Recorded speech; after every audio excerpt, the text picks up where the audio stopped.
Hey, so I'm here with my oldest daughter. This is Liesel. She's 12 years old, and Liesel just finished a project. What did you just finish reading? Think and Grow Rich. Awesome. And was it a hard book to read for a 12-year-old, or was it an easy book? It's kind of hard. There are like some big words in it, or like some long phrases that I didn't quite understand, but.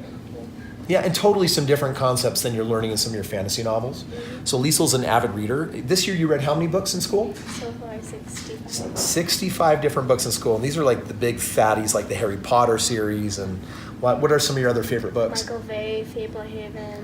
I'm reading Five Kingdoms right now. It's a great book. All right, so she's out there reading a lot of this awesome stuff. So I asked you to read this book because you're 12, and this means this is a really good time in your life when your mind is growing and expanding to get some other thoughts in addition to all the fun fantasy novels, some ideas about how to be happy in life, how to be successful. In fact, last month I asked you to read a different book. Which was that one?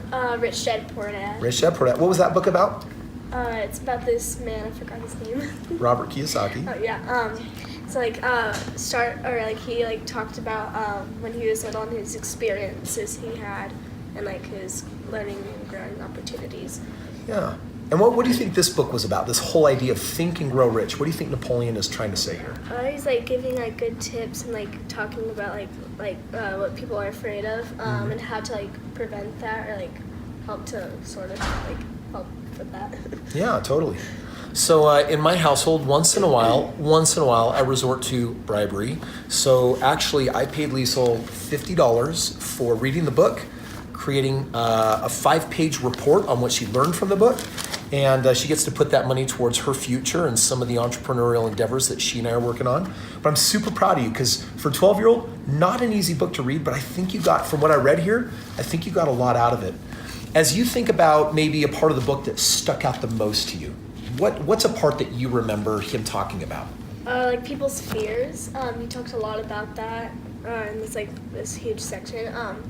And he talked about like what people are afraid of, like losing your job, like not being able to help your family or like stuff like that. He told, and I was also thinking of some ways to like help prevent some of that, and like having a good a good attitude. So. Yeah, and how important do you think a good attitude is? I think that's really important because sometimes when I'm not in the best mood, like things are really hard. Yeah, and I've noticed that too. Like when I'm in a bad mood, I'm not very effective. I can be impatient, I can be angry, I can be stubborn, and bottom line is I'm not happy, I'm not having fun. So I think attitude is super important. That's good. Now, obviously, you're not trying to provide money for your family. You're a kid, you're growing up in a family. Do you think that what you learn in this book applies to some of the things in life that you want? Like right now, I know you want to be on the ballroom dance team. Like, is there any way that this book is useful for how to think in trying to become, get on the ballroom dance team? Yeah, like I said, the good attitude idea, like the good attitude thing, I think that would also really helps me so if something's really hard, I can just keep on going and believe I can. So. All right, awesome. Now I want to ask you one more question. Your dad asked you to read this book and write this report, and there's some cool things that you put in here. It was beautiful. You talk about, in here you say some things like, I need to work hard, I can do hard things, I have great ideas, I have faith, I enjoy projects, I have control over my thoughts. There were some really neat things that you put in here, but I want to ask you, why do you think I asked you to read this book? Knowing your dad, why do you think I would have asked you to read a book like this? Probably so I can learn and get something out of it and be able to prepare myself for when I get older, when I'm in college or something like that, when I need to get a job, that I'll be able to have some good ideas and do a good job. Awesome. Do you have good ideas? Yes. Yes. Are you smart? Are you brilliant? Are you amazing? Probably. Try again. Are you a hard worker? Yeah. I know it's a little embarrassing. It's can I really say all those things about myself? But I want you to know, not just as your dad, the truth is that you're precious, you're priceless. Just like all the people in this camera here, they're precious, they're priceless. We're all worth it. And what I'm really teaching you how to do here, Liesel, is to invest in yourself. Right now, the world is going to tell you a lot of things that you should do with your time. You should read these books, you should go to college, you should study these things.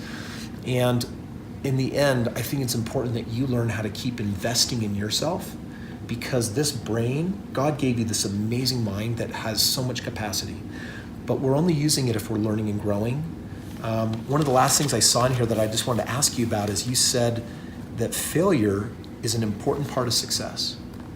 What does that mean? It is because you can't always expect yourself to do, like if you want to do something the first time, like I started ballroom this year, and at the beginning I expected myself to be better than I was. So I think that's important, and by failure you get more experience doing it, and that helps a lot. That's awesome. Did you get better with time? Mm-hmm. Yeah, I think failure, it's weird. I think we're so eager to tell ourselves that we messed up or that we're not good at something because we didn't figure it out. But I think real success comes from trying and trying and trying and trying to figure out how to do it. And after a lot of practice, we learn how to do something well. And I've seen you do that in your life, which is totally awesome, in Taekwondo and other things. So if there was a parent watching this video and they were thinking about asking their kids to read some books, would you recommend it? Mm-hmm. Why? It just like really helps, and yeah, it just helps a lot. Gives good ideas and good tips. And sometimes those good ideas are better than if they come from a sage author than mom or dad. If there was a 12-year-old girl or boy that was watching this and their mom and dad were going to ask them to read a book that would help them grow, what advice would you give them? I just think it'd be a good idea, and it would also really help, and I think it'd just be good, and it would like help them in the future. Awesome. I love that. Thank you so much. You're so awesome. I'm really proud of you. Parents that are out there, if you're watching this video, you know, every child needs a customized education. Liesel may not understand all this yet, but she has a natural entrepreneur inside of her. She's always coming up with business ideas. She's always thinking of a craft that she can make or sell. She also thinks about automation and outsourcing. She's having these ideas, but she's not even necessarily aware maybe that she's having them. That's just something natural that comes from her. So I'm customizing her education to give her books that will help bring out the things that she's very naturally good at. And one of the things that I look forward to as Liesel gets a little bit older is engaging and doing more and more business with her. Mostly, not really even for the sake of making money, just to have valuable life experience with someone that I love. So thanks for taking the time to shoot this little video with me. Mm-hmm. Awesome.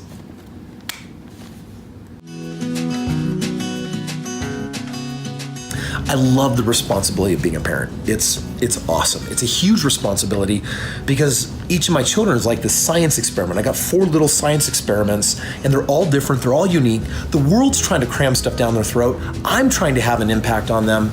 And it feels like a total dad win when I have the opportunity to step in and consciously do something that I think is going to help benefit their life and do something good for them. And I want to invite you to do the same. If you've got kids, every day matters. Every day is an investment. Every day is an opportunity to do something that can have an impact on what their life looks like. Ultimately, thoughts become our words, become our actions, and ultimately, destiny.